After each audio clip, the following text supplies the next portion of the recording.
विद्यार्थी मित्रांनो, एके एज्युकेशन या यूट्यूब चॅनलमध्ये मी तुमचं सर्वांचं स्वागत करते। आज आपण इयत्ता 6वी विषय इतिहास पाठ क्रमांक 3 हडप्पा संस्कृती या धड्याखाली जो स्वाध्याय दिलेला आहे त्या स्वाध्यायाचे अचूक असे आपण उत्तर लिहिणार आहोत। तर आजचा पहिला प्रश्न आहे, एका वाक्यात उत्तरे लिहा। एका वाक्यात उत्तरे लिहा यामधला पहिला प्रश्न आहे, पहिला उपप्रश्न आहे, या संस्कृतीला हडप्पा हे नाव का मिळाले असावे? या संस्कृतीला हडप्पा हे नाव का मिळाले असावे? तर या प्रश्नाचं अचूक उत्तर आहे, इसवी सन 1921 मध्ये पंजाबमधील रावी नदीच्या काठी हडप्पा येथे उत्खनन प्रथम सुरू झाले, म्हणून या संस्कृतीला हडप्पा संस्कृती हे नाव मिळाले। इसवी सन 1921 मध्ये पंजाबमधील रावी नदीच्या काठी हडप्पा येथे उत्खनन प्रथम सुरू झाले, म्हणून या संस्कृतीला हडप्पा संस्कृती हे नाव मिळाले।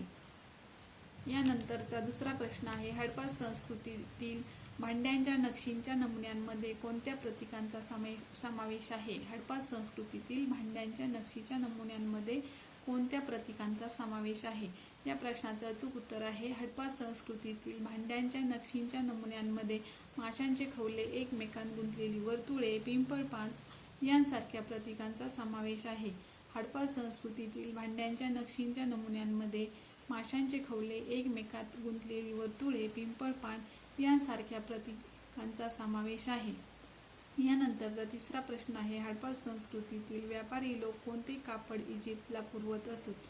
हडप्पा संस्कृतीतील व्यापारी लोक कोणते कापड इजिप्तला पुरवत असत? या प्रश्नाचं अचूक उत्तर आहे, हडप्पा संस्कृतीतील व्यापारी मलमलीचे कापड इजिप्तला पुरवत असत। हडप्पा संस्कृतीतील व्यापारी मलमलीचे कापड इजिप्तला पुरवत असत। प्रश्न दुसरा, प्राचीन स्थळांना भेटी देताना काय कराल? प्राचीन स्थळांना भेटी देताना काय कराल? तर या प्राचीन स्थळांना भेटी देताना काय कराल? प्राचीन स्थळांना भेटी देताना काय कराल? तर प्राचीन स्थळांना भेटी देताना तेथील प्राचीन स्थळांना भेटी देताना तिथे असणाऱ्या सर्व वस्तूंविषयी माहिती मिळवण्याचा प्रयत्न करेल। उदाहरणार्थ, त्या ठिकाणी एखादी ऐतिहासिक वस्तू असेल किंवा किल्ला असेल तर तो किल्ला कोणी बांधला किंवा या किल्ल्यामध्ये कोण राहत होते, या सर्व प्रकारची माहिती मिळवण्याचा प्रयत्न करेल। त्याचप्रमाणे तिथे गेल्यावर माझ्याकडून कोणतेही प्रदूषण होणार नाही त्याची काळजी घेईल। त्या ठिकाणी स्वच्छता, शांतता राखेल। तिथे दिसणाऱ्या ऐतिहासिक साधनांविषयी, स्थळांविषयी सखोल माहिती करून घेईल। अशा प्रकारे प्राचीन स्थळांना भेटी दिल्यानंतर ऐतिहासिक स्थळांची, साधनांची कोणतीही हानी होणार नाही याची काळजी घेईल। यानंतरचा प्रश्न आहे चौथा, हडप्पाकालीन लोकजीवनाची माहिती खाली दिलेल्या तक्त्यात लिहा। हडप्पाकालीन लोकजीवनाची माहिती खाली दिलेल्या तक्त्यात लिहा। या तक्त्यामध्ये हडप्पाकालीन लोकांची मुख्य पिके कोणती होती, त्यांचा पोशाख कोणता होता किंवा ते कोणते दागिने, अलंकार वापरत होते याविषयी माहिती लिहायची। तर त्यांची मुख्य पिके होती गहू, सातू, नाचणी आणि वाटाणा। गहू, सातू, नाचणी, वाटाणा ही मुख्य पिके होती। त्याचप्रमाणे त्यांचा पोशाख उपरणे, शाल आणि गुडघ्यापर्यंतचे वस्त्र आणि उपरणे। गुडघ्यापर्यंतचे वस्त्र आणि उपरणे हे स्त्रिया आणि पुरुष दोन्हीही वापरत असत। त्यांचे दागिने त्यांचे कोणते होते तर अनेक पदरी माळा, अंगठ्या, बाजूबंद, कंबरपट्टा। अनेक पदरी माळा, अंगठ्या, बाजूबंद आणि कंबरपट्टा अशा प्रकारे हडप्पाकालीन लोकांचं काय होतं, लोकजीवन होतं।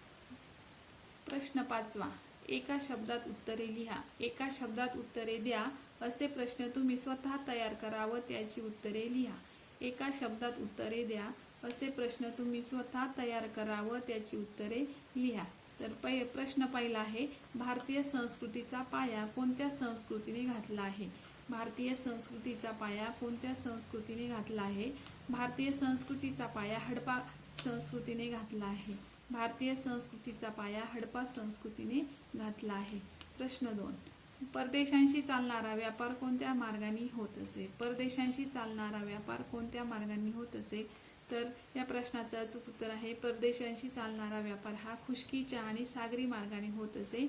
परदेशांशी चालणारा व्यापार हा खुष्कीच्या आणि सागरी मार्गाने होत असे. प्रश्न 3. राजस्थानमध्ये कोणत्या पिकाचे उत्पन्न घेत असे? राजस्थानमध्ये कोणत्या पिकाचे उत्पन्न घेत असे? या प्रश्नाचं अचूक उत्तर आहे राजस्थानमध्ये सातू या पिकाचे उत्पन्न घेत असे. राजस्थानमध्ये सातू या पिकाचे उत्पन्न घेत असे. प्रश्न 4. हडपा संस्कृतीला दुसऱ्या कोणत्या नावाने ओळखले जाते? हडपा संस्कृतीला दुसऱ्या कोणत्या नावाने ओळखले जाते? तर या प्रश्नाचं अचूक उत्तर आहे हडपा संस्कृतीला सिंधू संस्कृती या दुसऱ्या नावाने ओळखले जाते. हडपा संस्कृतीला सिंधू संस्कृती या दुसऱ्या नावाने ओळखले जाते. त्यानंतरचा 5वा प्रश्न आहे हडपा संस्कृतीतील रस्त्यांची रचना कशी होती? हडपा संस्कृतीतील रस्त्यांची रचना कशी होती? तर या प्रश्नाचं अचूक उत्तर आहे हडपा संस्कृतीतील रस्ते हे रुंद असून ते एकमेकांना काटकोनात छेदतील अशा पद्धतीची रचना होती. हडपा संस्कृतीतील रस्ते हे रुंद असून ते काटकोनात छेदतील अशा पद्धतीची रचना. अशा प्रकारे आज आपण हडपा संस्कृती या धड्याखालील जो स्वाध्याय होता त्या स्वाध्यायाची अचूक अशी उत्तरे आपण लिहिली आहेत आणि यानंतरचा पुढील धड्यातील स्वाध्याय आपण पुढील भागामध्ये लिहिणार आहोत.